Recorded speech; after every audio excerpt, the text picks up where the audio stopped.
कहानी है रामपुर गांव की, जहां के मर्द महिलाओं को हमेशा नीचा दिखाने की कोशिश में रहते।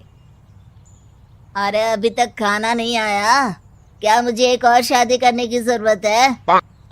नहीं जी नहीं, ऐसा मत करना, वरना मैं कहाँ जाऊंगी। खाना लेकर मैं अभी आई जी। गांव की पंचायत में भी फैसले हमेशा औरतों के खिलाफ ही रहते। मैं जो फैसला सुनाता हूँ वो भगवान की आज्ञा होती है।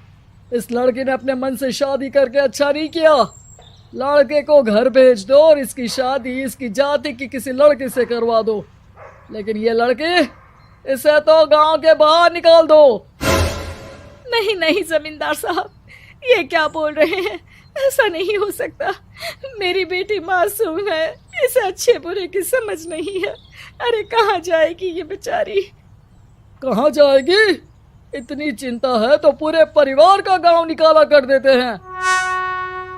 बेचारे पूरे बसे बसाए परिवार को गांव छोड़ना पड़ता है। चाहे जो हो, अगर बेटियों को कंट्रोल नहीं कर सकते तो गांव में रहने का कोई मतलब नहीं है। यहाँ औरतों को दब कर रहना होगा। कोई भी अपने हिसाब से कुछ नहीं कर सकता, सब ईश्वर की मर्जी से ही होगा। तभी गांव का एक आदमी दौड़ा दौड़ा आता है। सरपंच साहब, जमींदार साहब, वो कालिया है ना, उसकी बेटी पढ़ने के लिए शहर जा रही है। अच्छा, ये कब हो गया? और कालिया की हिम्मत कैसे हो गई ऐसा करने की? लेकर आओ उसे और उसकी बेटी को। बस फिर क्या था, हाजिर हो जाते हैं कालिया और उसकी बेटी सरपंच के सामने। और कालिया, ये क्या सुनने में आ रहा है? बेटी को इंजीनियर बना रहा है तू? और ये बता, गांव में तो स्कूल नहीं है, फिर कहां से इतनी क्लास पास कर गई तेरी बेटी? राधा, जो कि कालिया की बेटी है, उसे लगता है कि सरपंच उसकी तारीफ कर रहे हैं। सरपंच जी, मैंने ऑनलाइन पढ़ाई की है, डिस्टेंस लर्निंग से। सभी में मैंने अच्छे नंबर पाए हैं, जिसे देखते हुए शहर की इंजीनियरिंग कॉलेज में मुझे स्कॉलरशिप मिली है। वाह जी वाह, क्या होती है ये? पहले तो ये बताओ, फिर आगे की बात करते हैं। पूरा गांव राधा की बात सुन रहा था और राधा बोलती जा रही थी। तो ऐसे मैं फ्री में एक अच्छी शिक्षा लेकर गांव में जो कुछ परेशानियां हैं, जैसे बिजली, पानी और इंटरनेट जैसी समस्याओं के लिए काम करूंगी। मैं गांव को शहर से जोड़ने के लिए पुल का निर्माण करवाने का प्रस्ताव रखूंगी। मुझे पूरी उम्मीद है कि जल्द ही हमारा गांव भी तरक्की की राह पर चल पड़ेगा। राधा की बात सुनकर सारे गांव वाले ताली बजाने लगते हैं। सरपंच को समझ नहीं आता कि वो क्या करे। चुप रह नादान लड़की, गांव के खिलाफ जाने के लिए तुझे गांव से बेदखल कर दिया जाएगा, वो भी पूरे परिवार के साथ। और हाँ, अगर ठीक से गांव में रहना चाहती है तो ये पढ़ाई लिखाई छोड़ दे। हम तेरे लिए गांव का कोई होनहार लड़का देखेंगे।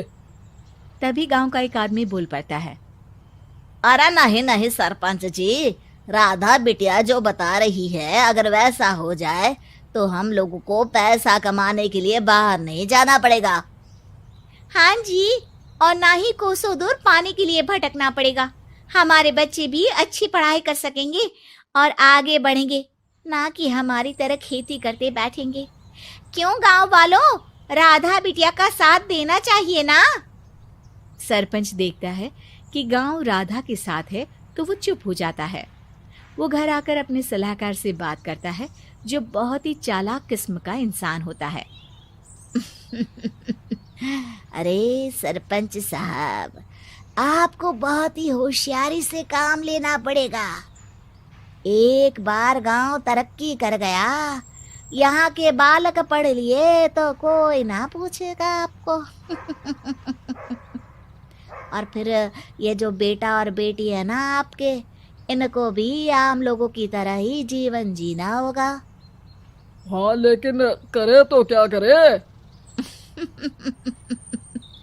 वो ना आप मुझ पर छोड़ दीजिए, बस मैं जैसा बोलूं करते जाइए। अगले रोज सुबह जब गांव वाले सोकर उठते हैं तो राधा के घर के बाहर और साथ ही वो लोग जिन्होंने राधा का सपोर्ट किया था, उनके घर के आगे लाल रंग से कल आऊंगी लिखा होता है। कल आऊंगी, यह क्या होता है? अरे यह तो खून से लिखा है, लगता है कोई भूत प्रेत या चुड़ैल का साया है। चलो सरपंच जी के पास चलते हैं। सभी सरपंच के पास जाकर उसे सारी बात बताते हैं। अरे ये तो बड़ी मुश्किल की बात है। चलो मैं एक बाबा को जानता हूँ, उन्हें बुला लेता हूँ। सरपंच बाबा को लेकर गांव के घर के बाहर जाता है। ओहो, तो ये वो चुड़ैल है जो उन लोगों को निशाना बनाते हैं जो गांव को बदलने का सपना देखते हैं। वो गांव को ऐसे ही संपन्न देखना चाहती है। वो नहीं चाहती कि कोई बाहरी यहाँ का कायाकल्प करे। क्या तुम लोगों में से किसी ने गांव को बदलने की सोच रखी है? तभी राधा की माँ रोते रोते आती है। मेरी राधा घर से गायब हो गई है। अरे कोई तो बचाओ, मेरी बच्ची कहाँ गई?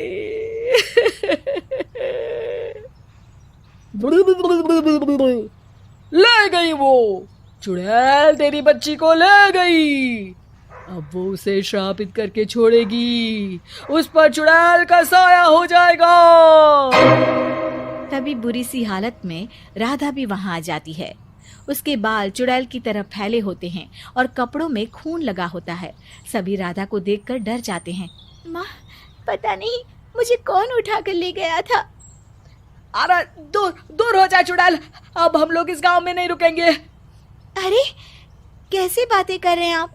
कल तो आप मेरे भरोसे गांव का हुलिया बदलने, अपने बच्चों को पढ़ाने और तरक्की उन्नति की बात कर रहे थे, तो आज क्या हो गया आपको? ये फिर तुम लोगों को बहकाएगी। ये चुड़ैल गांव में आ चुकी है, ऐसे ही ये तुम्हारे घर के बच्चों को भी ले जाएगी।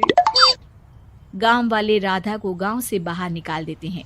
उसके माँ बाप रोते रहते हैं, लेकिन गांव वाले नहीं मानते।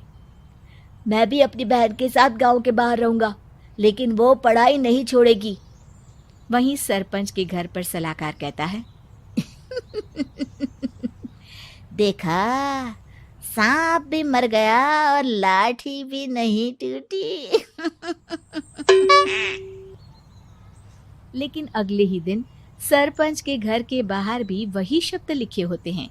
और फिर सरपंच की बीवी कहती है, हमारी बेटी को किसी ने अगवा कर लिया है। तभी राधा का भाई वहां आ जाता है। अरे गांव वालों, मैंने सरपंच जी की बेटी को देखा था। वो चुड़ैल उसे उठाकर ले जा रही थी। अरे क्या मजाक कर रहे हो? नहीं नहीं सरपंच जी, आप नहीं जानते। वो चुड़ैल अब आपकी बेटी में आ जाएगी, जैसे राधा के अंदर आ गई थी। तभी सरपंच की बेटी वैसी ही हालत में वहां आती है जैसे राधा आई थी।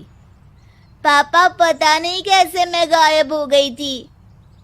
चुड़ैल, इसके अंदर भी चुड़ैल का साया है, मारो इसे। अरे नहीं नहीं, इसे भी राधा के पास गांव के बाहर ही भेज दो। अरे चुप रहो, मेरी बेटी कहीं नहीं जाएगी और चुड़ैल वुड़ैल कुछ नहीं होता है। अरे कैसे बात कर रहे हो सरपंच जी? आप तो बोल रहे थे कि आपका फैसला भगवान का ज्ञान होता है, तो अपने पर बात आई तो अब आप ऐसे बोल रहे हैं। अरे ना ना ना, आपको अपनी बेटी को त्यागना ही होगा। अरे बुलाओ बाबा को। राधा का भाई बाबा को ले आता है, जिसे अब गांव वालों के डर के कारण सच बोलना पड़ता है।